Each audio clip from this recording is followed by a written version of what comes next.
আর.জি. কর medical college হাসপাতালে চিকিৎসক ছাত্রীকে ধর্ষণ ও খুনের ঘটনার প্রতিবাদে কালো রাখি পরে এদিন বিক্ষোভ মিছিল করেন রাজ্যের বিভিন্ন প্রান্ত থেকে আসা শিক্ষক-শিক্ষিকারা। শিক্ষানুরাগী ঐক্য মঞ্চের পক্ষে জানানো হয়, প্রথমে ঠিক ছিল শ্যামবাজার থেকে আর.জি. কর পর্যন্ত মিছিল করে যাবেন তাঁরা।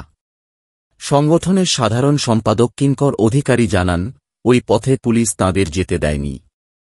তাই শেষে সুবোধ মল্লিক স্কোয়ার থেকে ধর্মতলা পর্যন্ত মিছিল করার সিদ্ধান্ত নেন তাঁরা। কিঙ্কর বলেন, আমাদের দাবি, আর.জি. করকাণ্ডের তদন্ত করে প্রত্যক্ষ ও পরোক্ষভাবে জড়িত সবাইকে ধরতে হবে। আর.জি. করের ঘটনার প্রতিবাদে এবং ন্যায়বিচারের দাবিতে রাখিবন্ধনের কর্মসূচি নিয়েছিল নিখিল বঙ্গ শিক্ষক সমিতিও। সমিতির সাধারণ সম্পাদক সুকুমার পাইন বলেন, দোষীদের গ্রেপ্তারির দাবিতে ঐক্যবদ্ধ হওয়ার জন্য এই কর্মসূচি। বাগুইয়াটি ইউথ ফোরামের উদ্যোগে বাগুইয়াটি মোড়ে এদিন পথচলতি মানুষের হাতে পরানো হয় উই ওয়ান্ট জাস্টিস লেখা রাখি। প্রায় ৫০০ জনের হাতে ওই রাখি পরিয়ে আর.জি. করকাণ্ড চিকিৎসক এবং পুলিশের একখানা যে একটা সন্দেহ তৈরি হয়েছিল, সেটা আমার মনে হয় অনেকটাই কেটে গেল।